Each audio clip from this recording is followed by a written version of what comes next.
सहनाववतु सहनौ भुनक्तु सह वीर्यं करवावहै तेजस्विनावधीतमस्तु मा विद्विषावहै। ॐ शान्ति शान्ति शान्तिः। ॐ श्री गणेशाय नमः। ॐ श्री सरस्वत्यै नमः। ॐ श्री गुरुभ्यो नमः। सदाशिवसमारम्भां शङ्कराचार्यमध्यमाम् अस्मदाचार्यपर्यन्तां वन्दे गुरुपरम्परां। श्रुतिस्मृतिपुराणानाम् आलयं करुणालयं नमामि भगवत्पाद शङ्करं लोकशङ्करं। समस्तजनकल्याणे निरतं करुणामयं नमामि चिन्मयं देवं सद्गुरुं ब्रह्मविद्वरं। मूकं करोति वाचालं पङ्गुं लङ्घयते गिरिं यत्कृपातमहं वन्दे परमानन्दमाधवं परमानन्दमाधवम्।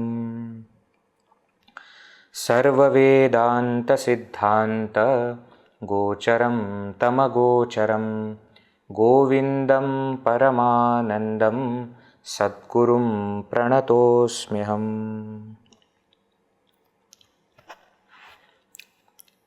Hari Om.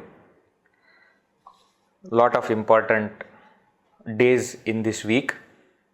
Tomorrow is our Independence Day, 75th Independence Day.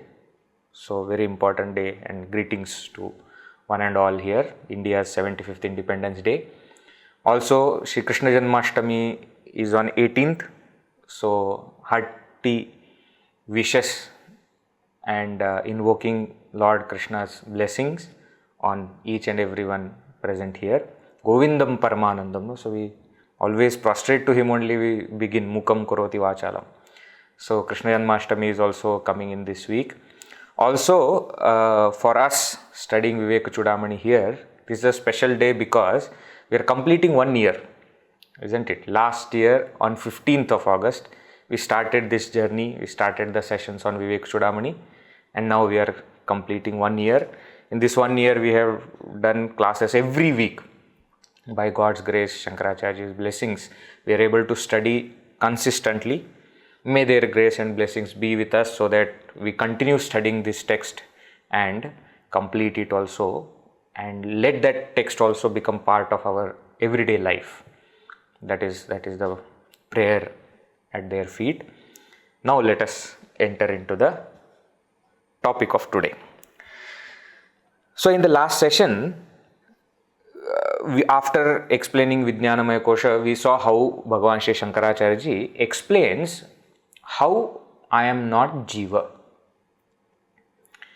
Why? Because Vijnanamaya Kosha has two aspects, we saw in the last session also. One is the instrument aspect, the aspect of buddhi and jnanendriya. And another is ahankara aspect, which is the Jiva. So Vijnanamaya Kosha is interesting because it is an instrument as well as it is the doer using that instrument, right?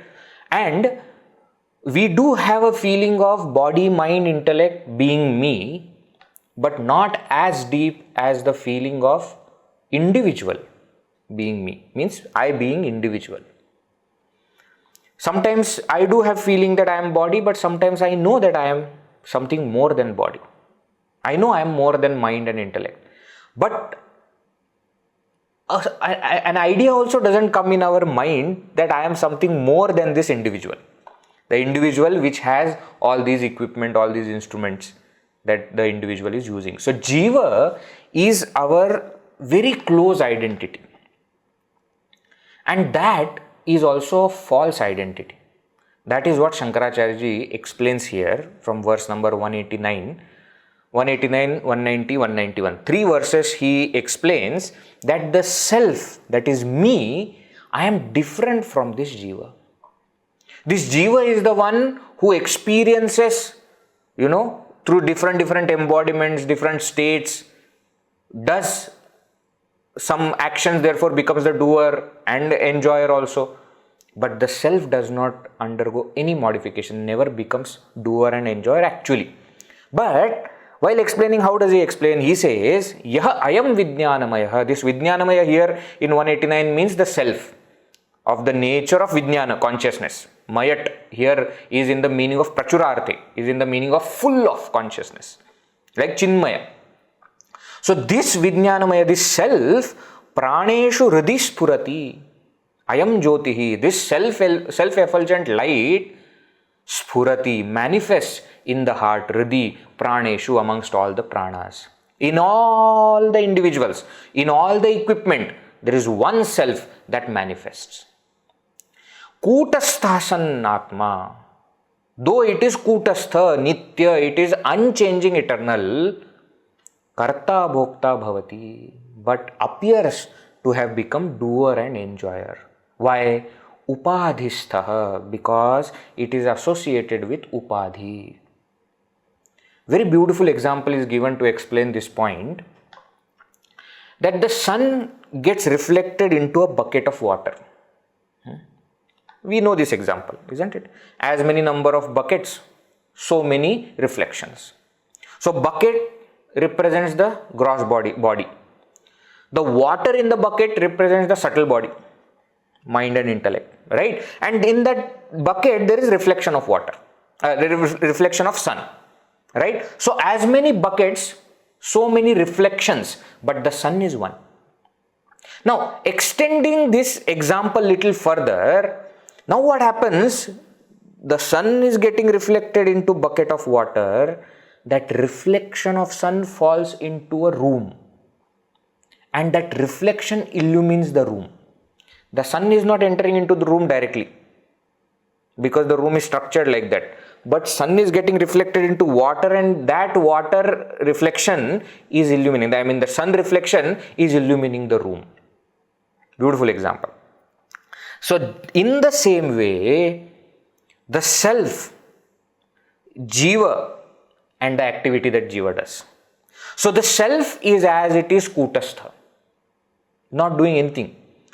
Actually speaking, it is not even illumining. Light is the nature of the sun. It cannot do anything else. So who is illumining the room? The room is illumined by jiva, that is the reflected sun. Similarly, activities are performed by this reflection of self or reflection of consciousness. Are you getting? So, has actually sun become something? No, it has not. It appears to have become doer and enjoyer. Okay. So, why? Because of tadatmya, because of identification. Swayam parichedam upetya buddhehe tadatmya doshena param vrushatmanah. Because of identification with the buddhi, with the intellect, and of course with the other upadhis, what has happened? That unlimited infinite self comes to feel that it is limited. Why? Because buddhi is limited. Sarvatmakah sannapi, though it is sarva atmakah, it is the self of all, swayam swatah pratakttvena vikshati. But it sees oneself to be different from itself. Means what? When I look at you, I don't feel that I am looking at myself. Actually, the self in you, self in me, there is only one self.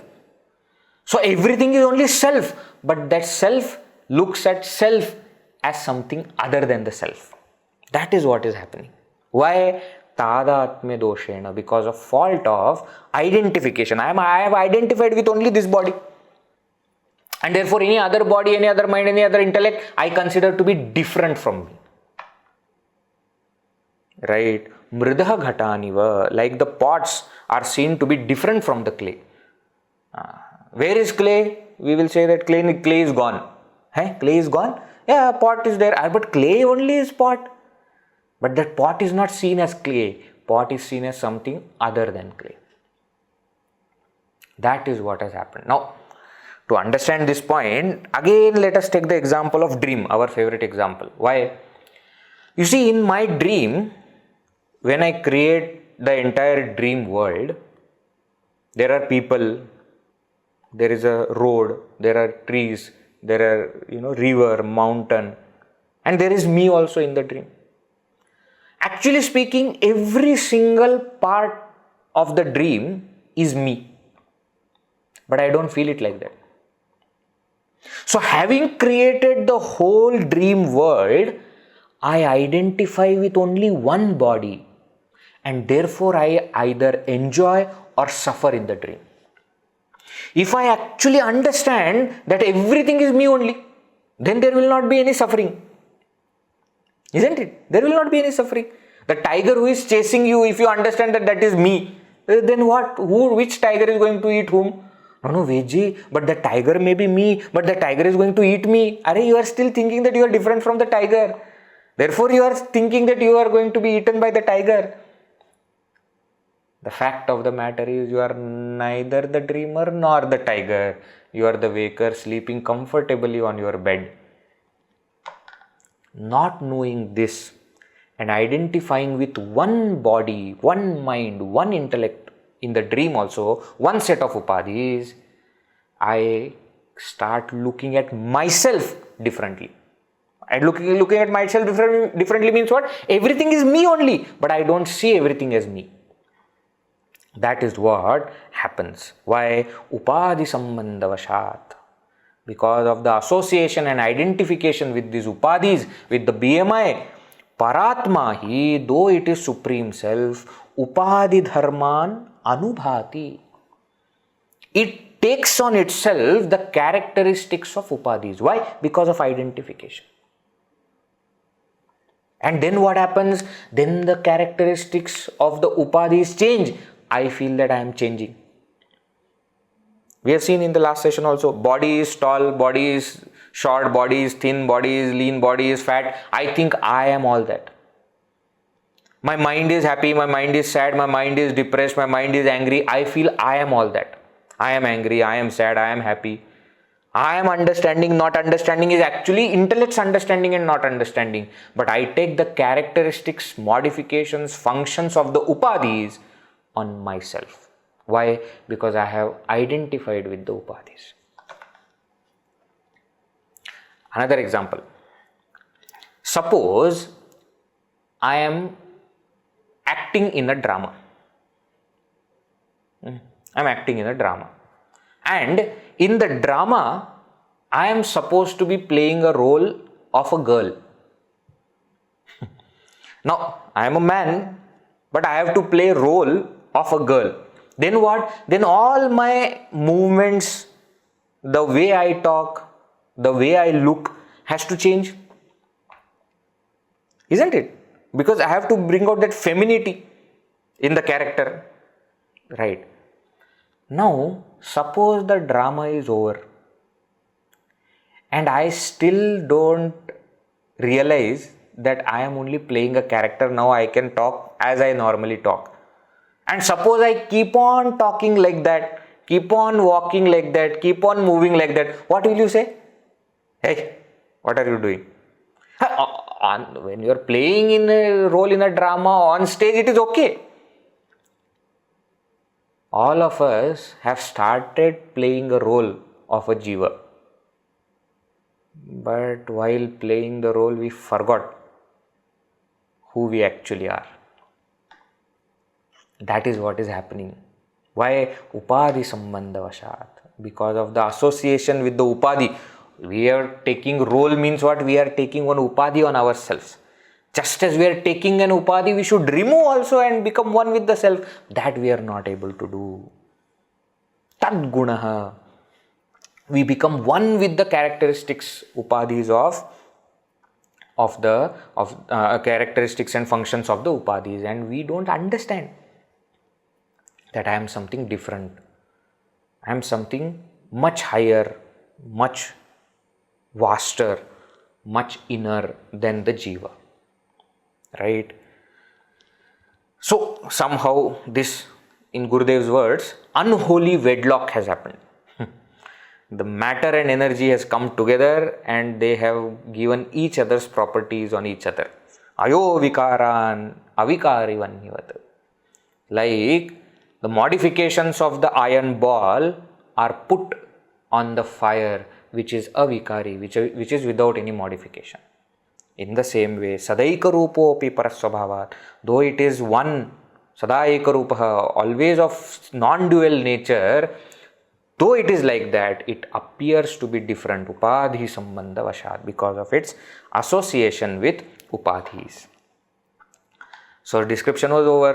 Now the student asks a question. Shishya uvacha. 2 verses. Student says, wait. I understand what you are explaining. I am understanding. Annamaya kosha I am not. Pranamaya kosha I am not. Manomaya kosha I am not. Vijnanamaya kosha I am not. Understood.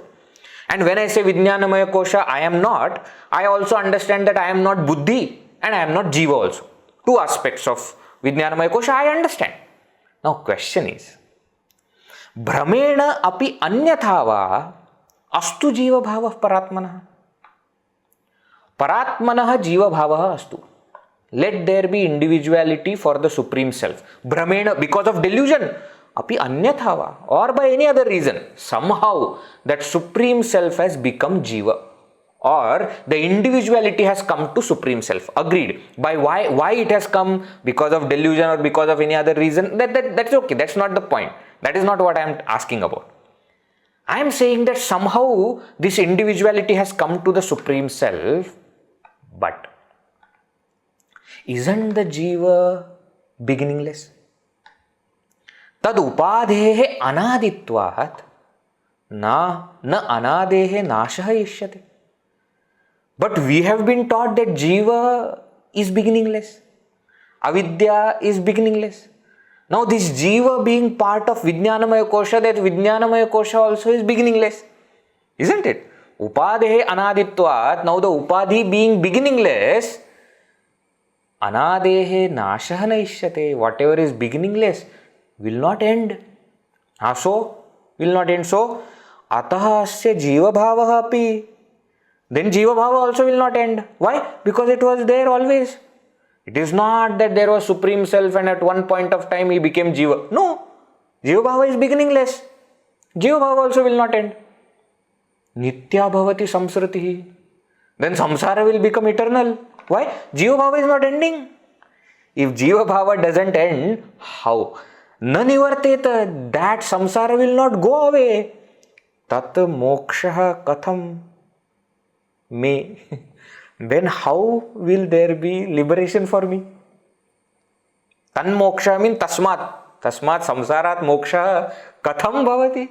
How there will be liberation for me? Shri Guru Vada. Oh my dear teacher, oh my respected teacher, Shri Guru Vada, please tell me, if jiva bhava, avidya, upadhi, samsara, if all of them are beginningless, then how will they end? Why? Because we know something that has beginning has an end. Something that has no beginning, how will it end? And you yourself are telling that it has no beginning. Do you want to change your statement? Shankaracharya says, no, I don't want to change my statement at all. Why? Shri Guru Ruvacha, Sadguru says, the teacher says, Samyak prashtam tvaya vidvan. We have seen in the last session, 194. Hey Vidwan, oh learned one, you have asked such a pertinent question, good question. Samyak prashtam tvaya. You have asked, superb. Very good question you have asked. Savadhanena tachrunu. Now I am giving answer. Carefully listen. Savadhanena shrunu. Pramanikina bhavati bhrāntyā mohita kalpana. Bhrāntyā mohita kalpana, the imagination conjured up by delusion, pramanikina bhavati, is not real. Something that is imagined is not real. What do you mean something that is imagined is not real? What do you want to say? The point is that the jīvabhāvo, avidya, samsara, bandha, all these things are imaginations. They are not real. So the imagination will end when the reality is seen. So don't worry, samsara will end. It may be beginningless, but it will end. Why? Because it is not real. You had asked the question, nitya bhavati samsritihi, samsara will be nitya. I am telling you it will not be nitya. Why? Because it is not satya. Only that which is satya is nitya. Samsara is not satya. It is an imagination. It will end. Don't worry. Now how? What do you mean? That now he explains. Why is it said? See, here Guru is answering in one line. And in a very cryptic way. Prāmaṇikīna bhavati bhrāntyā mohita kalpana. The question is asked, how will there be moksha? And then he is answering that imagination is not real. What is the connection? Now he explains how jīvabhāvo, samsara, bandha, all these things are only imaginations. Not real. How? That he explains. Now let us read verse number 195.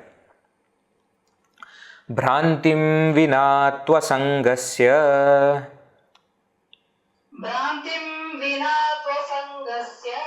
niṣkriyasya nirākṛteḥ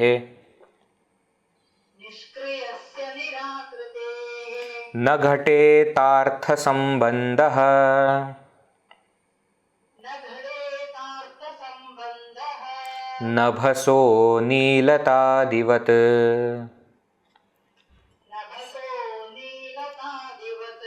hrāntiṃ vinā tvasaṅgasya niṣkriyasya nirākṛteḥ na ghaṭetārthasaṃbandho nabhaso nīlatādivat. Bhrāntiṃ vinā, without the delusion, asaṅgasya, that which is unattached, niṣkriyasya, of that which is actionless, niṣkriya, kriya is not there, nirākṛteḥ, of that which has no form, of that self, na ghaṭetārthasaṃbandho, arthasaṃbandho na ghaṭeta. Artha, objects of the world. Sambandha, connection. The connection with the objective world, na ghaṭeta, is not possible. Means what? For that self which is asanga, unattached, niṣkriya, actionless, nirākṛteḥ, that which is having no form, that self, it is not possible to have any connection with the world. The self has no connection with the world. Bhrāntiṃ vinā, without delusion. Without delusion, it is not possible that the self has got any connection with the world. Take the example, our example of rope and snake. There is rope.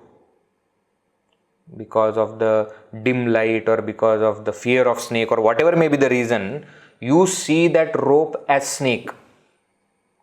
Now when it is said that the rope has absolutely no connection with the snake, is it the correct statement or not? It is absolutely correct statement. Why? Because you are seeing rope as snake. The rope actually has not even touched any portion of snake. Why? Because there is no snake. Something which is not there, can it have any contact with the reality? No. It cannot have. So the self which is asanga, unattached, niṣkriya, no action, actionless, nirākṛti, there is no form also. At least in this example, the form of rope is equal to the form of snake, but there is no form for the self. That self has no connection with the world unless there is bhranti, unless there is delusion. Then that connection is created, which is delusion-based connection. It's not a real connection. It is a delusion-based connection. We feel, we think that there is connection, but there is no connection. hrāntiṃ vinā asaṅgasya niṣkriyasya nirākṛteḥ arthasambandha na ghaṭetārthasaṃbandho is not possible. Nahi ghaṭta, nahi hota. It's not possible. Like what? Nabhaso nīlatādivat. Like nabhaso of the sky. Nīlata, blueness. What, etc. Like you look at the sky, what do you see? Veggie, depends. What do you want me to see? You please tell that. No, generally when you look at the sky, what do you see? You see blue sky. No, but we are in Kerala. So black sky is only sometimes. No, most of the times it is blue only. Yeah, fine. Whatever you want to say, I agree. And that clouds also which are black are not actually sky. Their clouds are different from the sky. Point is what, when you look at the sky, you see blue color. But the science tells us that the sky is not blue. Isn't it? Sky is not blue? Then how do I see it as blue? That is called limitation of our eye. Our eye has got a limitation that to a certain point only it can go. And when you look at the sky, the eyesight goes up to a certain point beyond which it cannot go. And up to that point, it has not got anything to reflect. So it reflects blue light. Blue, that is why we call as color of infinity. Actually, infinity has no color.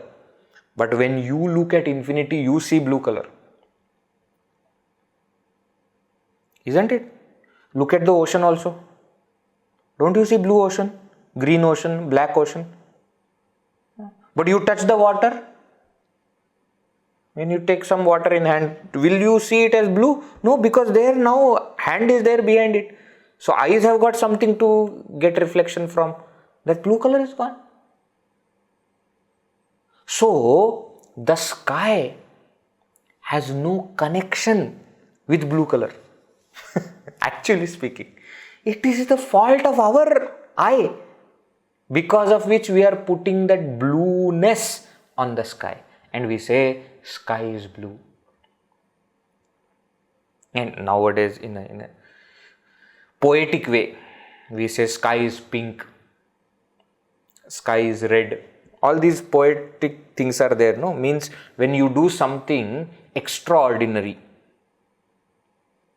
they call sky is pink. Means what? Sky will be whatever you want it to be. Sky is the limit. That way I am saying. Nowadays they use this kind of phrase. But from childhood we have been taught sky is blue. But actually sky is not blue. Actually blueness has no connection with the sky. The sky has no connection with blueness. This all our ancestors knew long back. Okay. And you imagine they are using it as example. What is used as example? Something that is common understanding of everybody is used as example. Isn't it? If I use example which nobody knows, then I have to explain the example only. But example is given to explain a point. If I have to explain the example only, it's very difficult. So when these kind of examples are there, means this was a common understanding of everybody that sky is not blue, but it appears blue because of the fault of our eye, limitation of our eye. Right? So just as that sky has no connection with blueness, or for that matter any other color, during the sunrise and sunset it appears orange or yellow or red, it has no connection with any color. All that is just reflection and refraction of light. That is it. Actually sky is not blue or black or red or yellow or orange, nothing. Sky is colorless.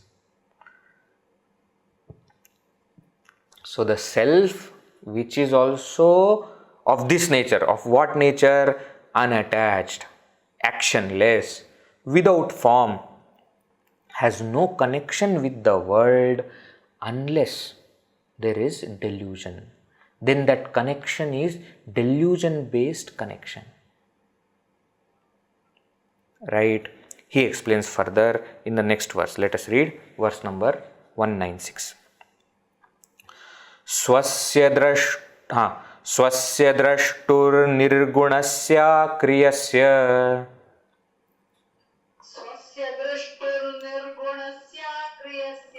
pratyagbodhānandarūpasya buddheḥ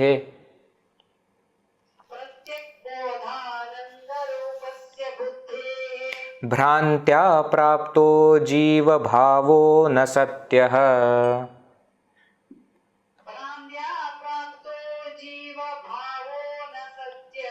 mohāpāye nāstyavastusvabhāvāt.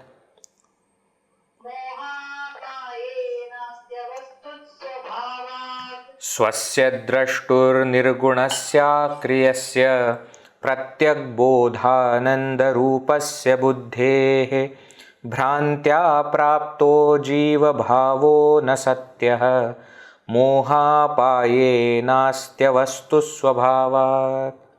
Svasya, of oneself, draṣṭuhu, of the seer, nirguṇasya, of that which has no attributes, no qualities, akriyasya, of that which is actionless, pratyagbodhānandarūpasya, of that which is of the nature of inner consciousness bliss.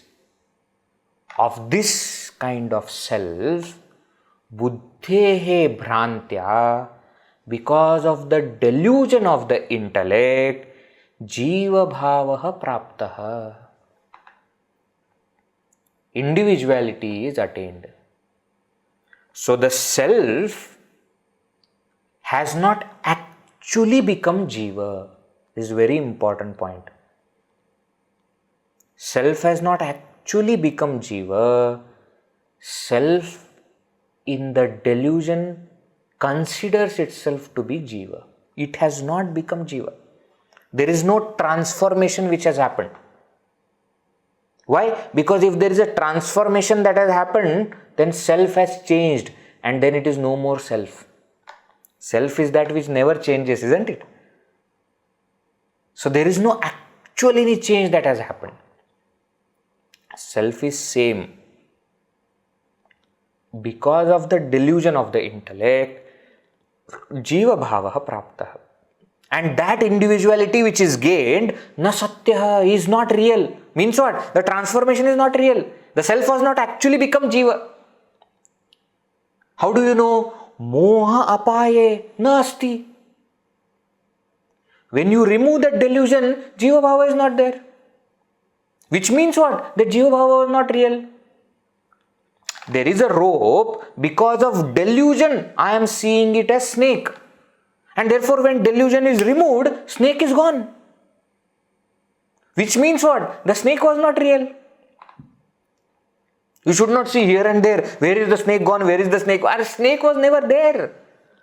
It was born out of delusion. The moment delusion is gone, na asti. Why? Avastusvabhāvāt. Because it is avastu. Because it is unreal thing. It is not a real thing. Vastu is not there.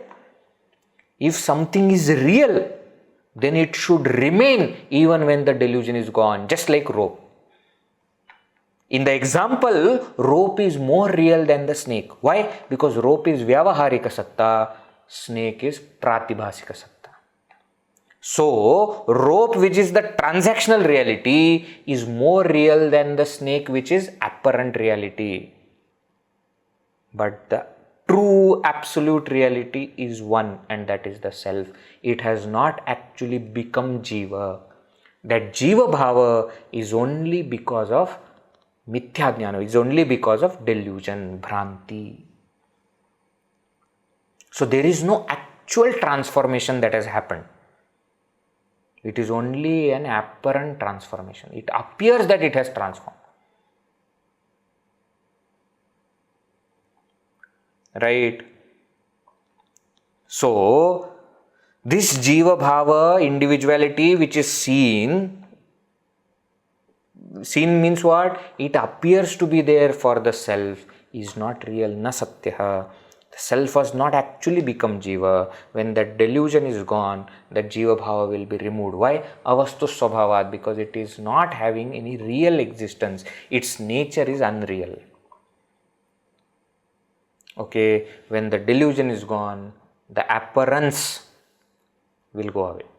Appearance will go away. Right? All examples you can take. Shuktika rajata. Shell is there, silver is seen on that shell. It is delusion based. There is no actually silver. When the delusion is gone, silver goes away. There is desert sand. On top of that desert sand, the water is seen, mirage is seen. When the illusion goes away, the water goes away. Sand does not go away. Right? In the same way, jīvabhāvo is only apparent, created by delusion. It is not real. Therefore, self has not actually become jiva. It only appears to have become jiva. When the delusion goes away, jīvabhāvo, individuality will go away. Now, immediately the next question, when will it go away? What will happen to jiva before and after? That is explained in the next verse. Verse number 197. Let us read. Yāvadbhrāntistāvadevāsya satā. Yāvadbhrāntistāvadevāsya satā. Mithyājñānojjṛmbhitasya pramādāt. Mithyājñānojjṛmbhitasya pramādāt. Rajjvāṃ sarpo bhrāntikālīna eva.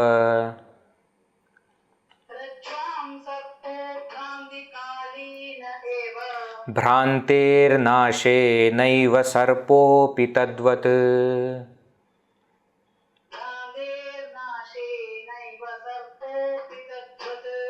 yāvadbhrāntistāvadevāsya sattā mithyājñānojjṛmbhitasya pramādāt.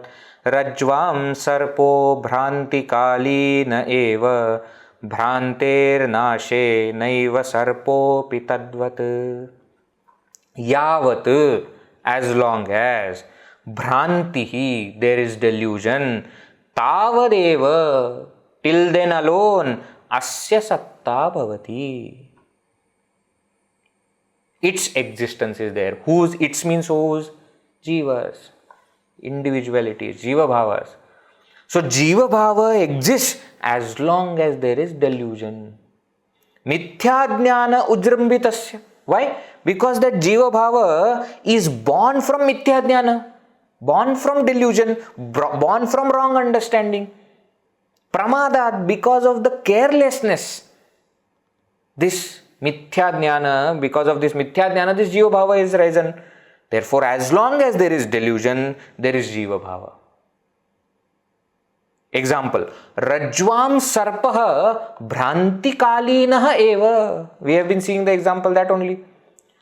Rope, snake on rope, rajjvāṃ on the rope, sarpaha, snake, bhrāntikālīna eva, is only till the time of delusion, bhrāntikālīna. Bhrānternāśe, when the delusion is destroyed, naiva sarpo'pi, there is no snake. The snake is no more there. Tadvat, in the same way, jīvabhāvo is there only as long as there is delusion. When the delusion is gone, jīvabhāvo is gone. Okay, so jīvabhāvo is because of delusion. Delusion is because of ignorance. Remember? Ignorance has created delusion. So as long as there is ignorance, there is jīvabhāvo. So though we say that jīvabhāvo is beginningless, but its existence is only till delusion is there. When delusion is gone, jīvabhāvo will go away. The problem was not that it is beginningless. The problem is that if it is beginningless, how will it end? That was the question. Jīvabhāvo being beginningless has no problem. Problem is, if it is beginningless, will it be endless? That is the problem. Shankaracharya has clarified, no. Why? Because it is imagined. And anything that is imagined will go away when the reality is seen, when the delusion goes away. Therefore, Jīvabhāvo, though beginningless, is only relatively real, and therefore it will end when the delusion ends. Okay? What about other things? What other things? Avidya, samsara, etc. Same way. Avidya, samsara also is same. Means what? They are also beginningless, but they are also imagined, and therefore they also will remain only till the time there is delusion. The moment delusion is gone, all of them also will go away. That is what he says in the next verse. Verse number 198. Anāditvam avidyāyāh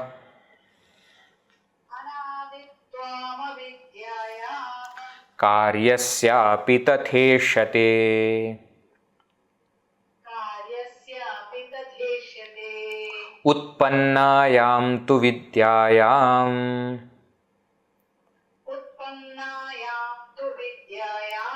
avidyakamanādyapi. Anāditvam avidyāyāh kāryasyapi tatheshyate utpannāyām tu vidyāyām avidyakamanādyapi. Anāditvam avidyāyāh kāryasyapi tatheshyate. Avidyāyāh anāditvam. Anāditvam, beginninglessness.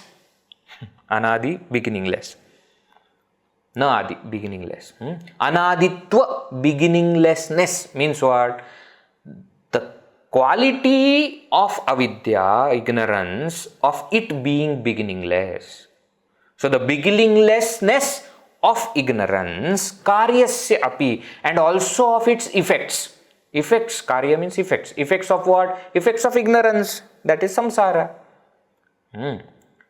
Tathāishyate is also like that alone. Like that alone means how we have just explained for jīvabhāvo. Same logic applies for avidya and avidya karya. Ignorance and its effects. What do you mean same logic applies? That they also exist only during the time of delusion. Though they are beginningless, but they will end when the delusion is destroyed. So just as we have explained for jīvabhāvo, same way it is for avidya and avidya karya, ignorance and its effects. Utpannāyām tu vidyāyām, when the knowledge rises, atmajnana rises, avidya goes away. Avidyakam anadi api. Avidyakam, not just avidya, but avidya karya also. Avidyakam means avidya karya, effects of ignorance. Anadi api, though they are beginningless, they will be destroyed when the knowledge rises. So many points are explained here, important points. Number 1, jīvabhāvo is not real. Means what? The self has not actually become jiva. It only appears to have become jiva. So jīvabhāvo is imagined, and anything that is imagined will end when the delusion ends. And as it is true for jīvabhāvo, so too it is true for ignorance and its effect, that is samsara. So ignorance, avidya, samsara, jīvabhāvo, bandha, all of them, they are beginningless, but because all of them are just imagined, they will end. When utpannāyām tu vidyāyām, when the knowledge rises.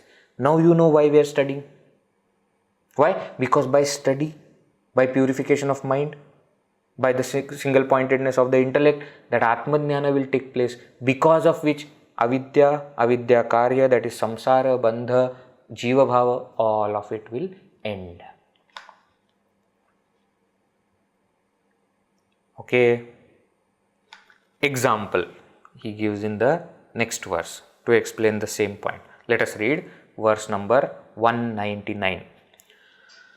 प्रबोधे स्वप्नवत् सर्वम् प्रबोधे स्वप्नवत् सर्वम् सह मूलं विनश्यति सह मूलं विनश्यति अनाद्यपीदं no नित्यम् अनाद्यपीदं no नित्यम् प्रागभाव इव स्फुटम्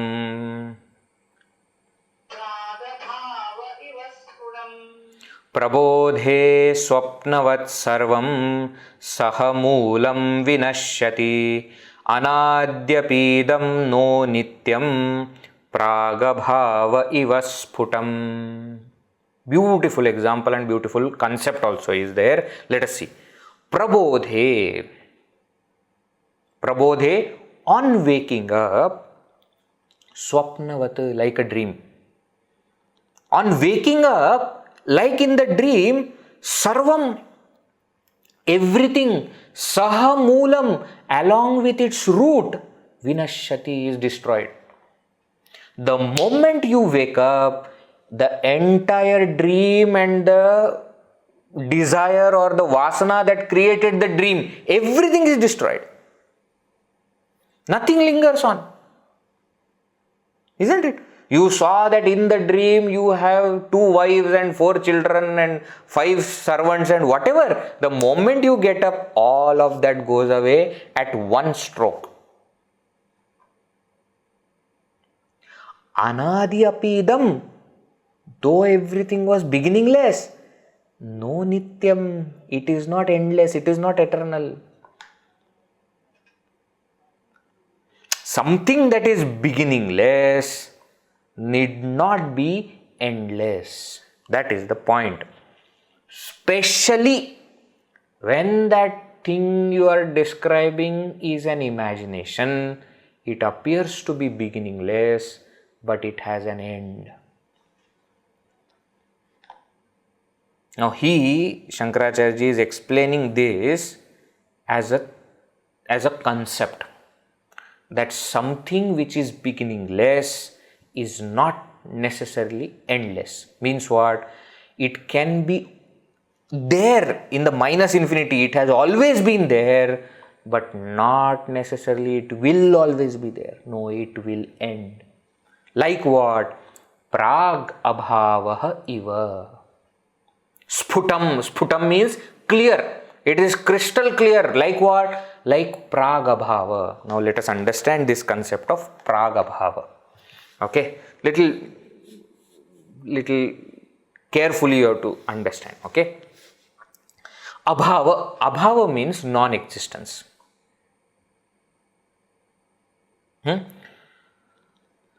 There are 4 kinds of abhavas. Let me explain the entire concept only. Why just prakabhava? There are 4 kinds of abhavas that are spoken of in Vedanta. Abhava means non-existence.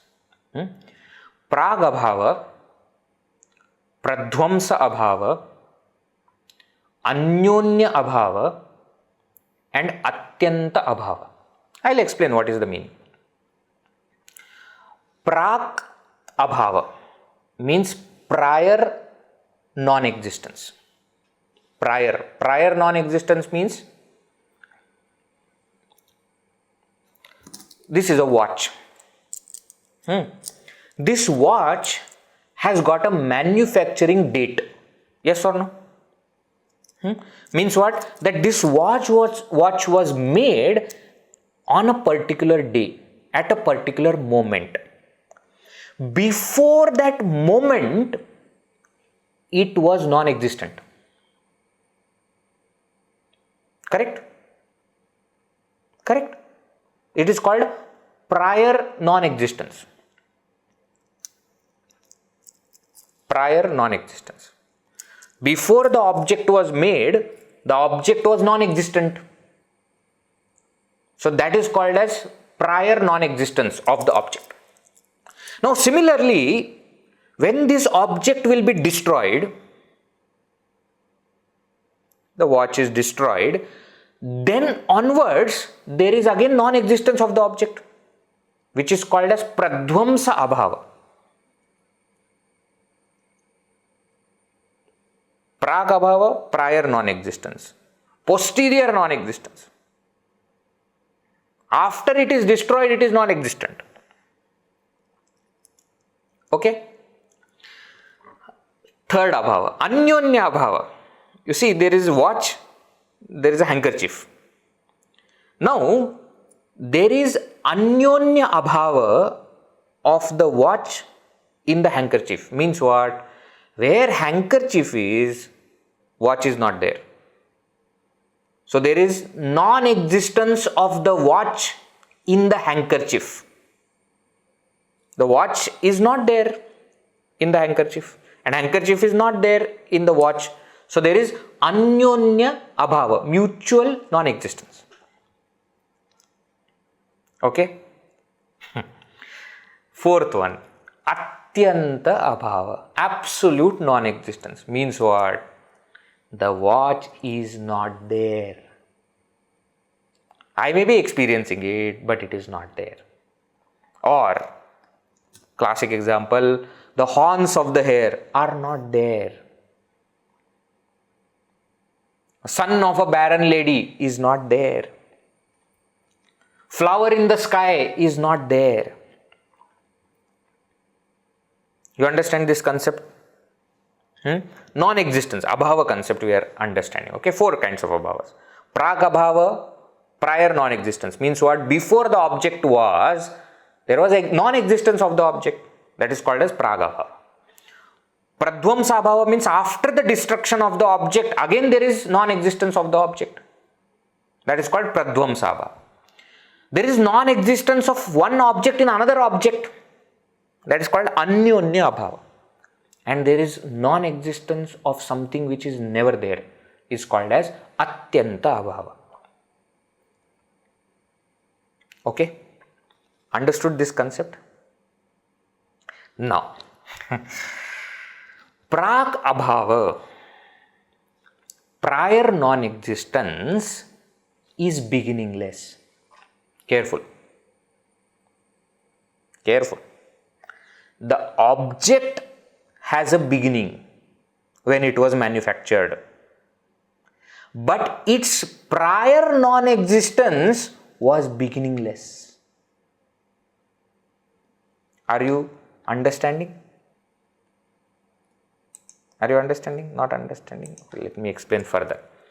The watch was created. Let us put a date. Okay, what date should we put? 31st December 1999, the last day of the last millennium. Okay, the watch was made, suppose. Now, before that, the watch was non-existent. Correct? Since when? Since always. So, the prior non-existence of the watch is beginningless, but it ends when it is created. So, prag abhava started in minus infinity. Means what? There is no beginning point, but that prag abhava ended when on 31st December of 1999, when that object was created. So, prag abhava is example of what? Is example of something which is beginningless but has an end.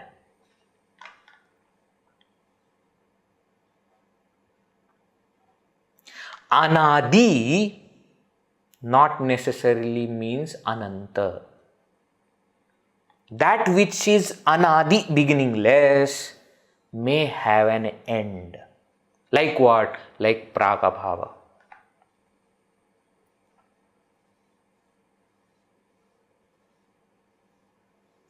Last session we saw example of darkness in the cave. Remember? That darkness is there from beginningless time, but it ends when the light is put on. Prag abhava means prior non-existence. Before the creation of any object, there is prior non-existence which is always there, which is beginningless, but that prior non-existence ends when the object comes to be.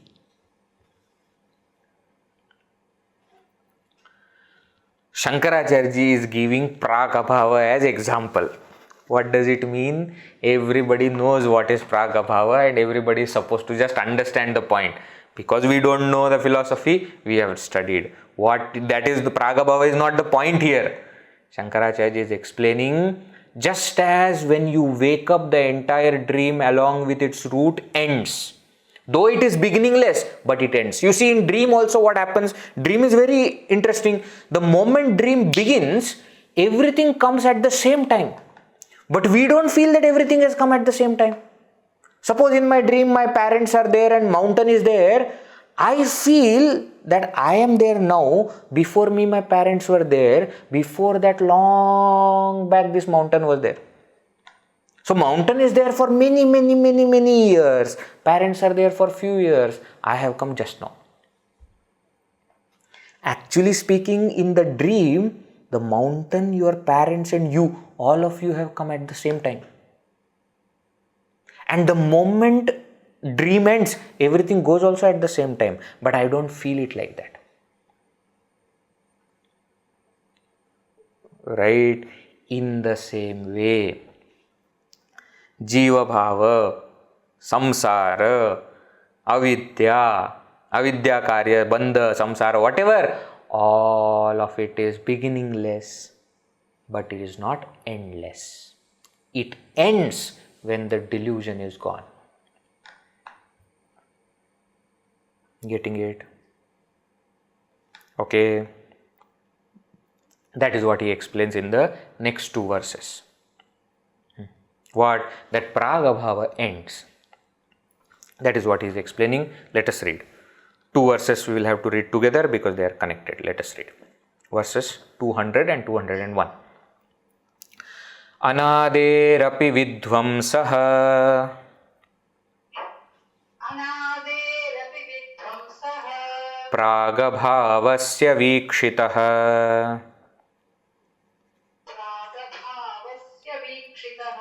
Yadbuddhyupadhisambandhāt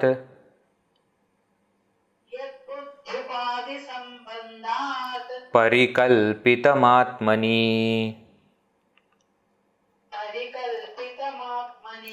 jīvatvam na tato'nyastu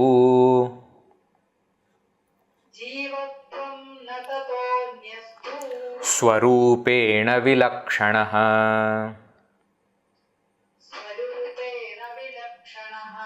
saṃbandhastvātmano buddhyā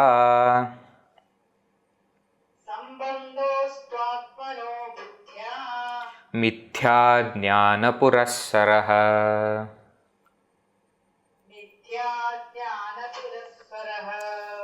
Anāderapi vidvamsaha prāgabhāvasya vikṣitaha yadbuddhyupadhisambandhāt parikalpitamātmani jīvatvam na tato'nyastu svarūpena vilakṣanaha saṃbandhastvātmano buddhyā mithyājñānopurasaraha. Anādehe api prāgabhāvasya vidvamsaha vikṣitaha. Though the prāgabhāva is anadi, beginningless, but its vidvamsa, its end, vikṣitaha, is seen. When the object is created. When the object is created, prior non-existence of the object which is beginningless ends. Similarly, yad buddhi upadi sambandhat, that which has come because of the parikalpitam, which is imagined because of the buddhi upadi sambandha, because of the association, identification with the buddhi upadi, with the intellect, etc., conditioning. That which has come. What is that which has come? Jīvatvam, which is there in the next verse. That is to be taken here. Yad buddhi upadi sambandhat parikalpitam jīvatvam atmani parikalpitam. That jīvatva, that individuality which is imagined on the self because of the association with upadi, that is also beginningless, but its end is seen. Just as prāgabhāva, which is beginningless, but it ends. Similarly, jīvatva is beginningless, but it ends.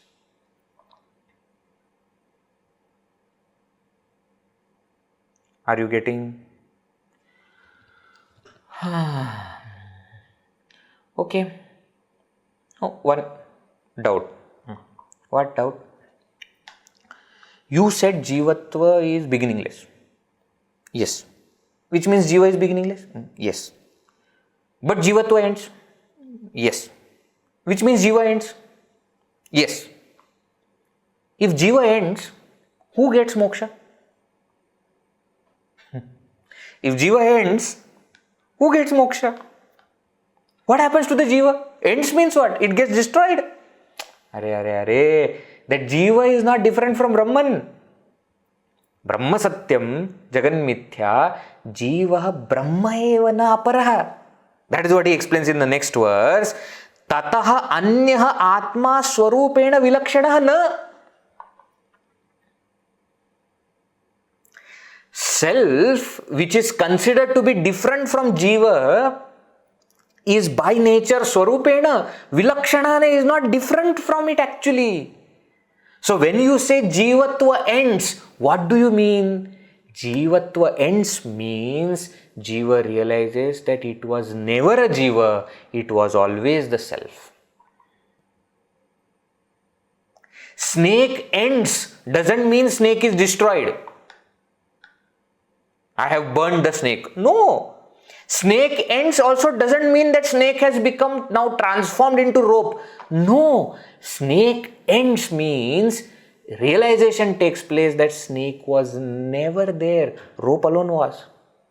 In the same way, when it is said jivatva ends, what do we mean? That we realize that this self was never different. The jiva was never different from the self. Swarupena vilakshana na. They are not different by nature. It is one and the same. So jivatva ends means realization takes place that I was never a jiva. But Vechi, I was behaving like jiva, isn't it? Yes. Sammandhastu atmanaha, that connection with the world that the self had, buddhya is because of the intellect, because of the delusion. Mithyājñānopurasaraha is due to the false understanding, is because of the ignorance, because of the delusion of the intellect. That connection also was never real.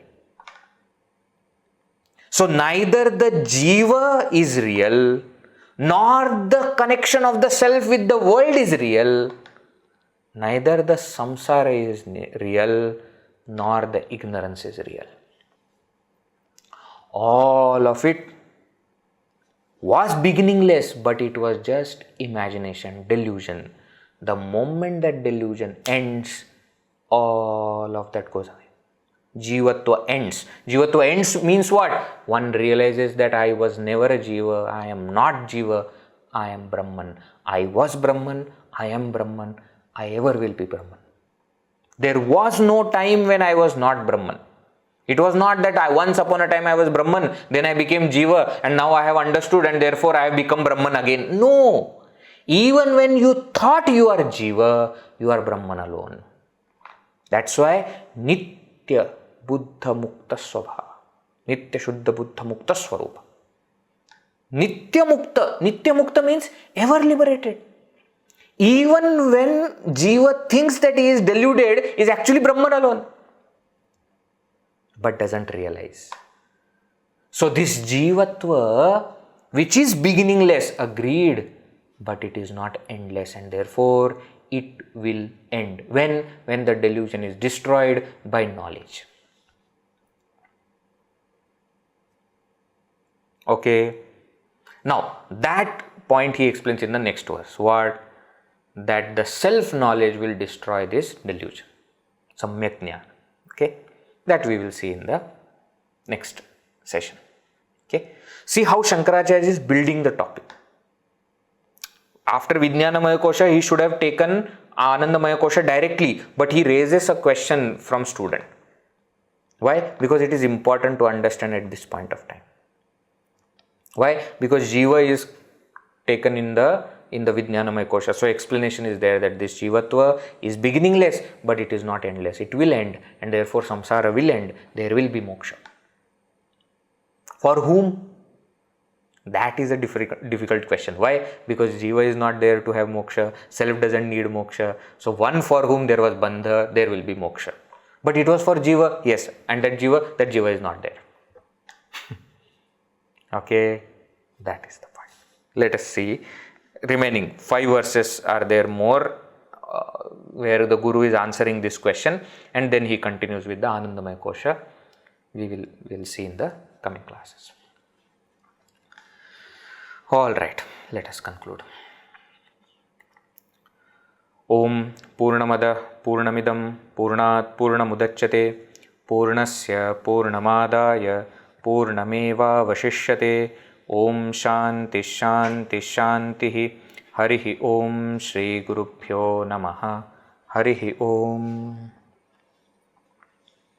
Hari Om.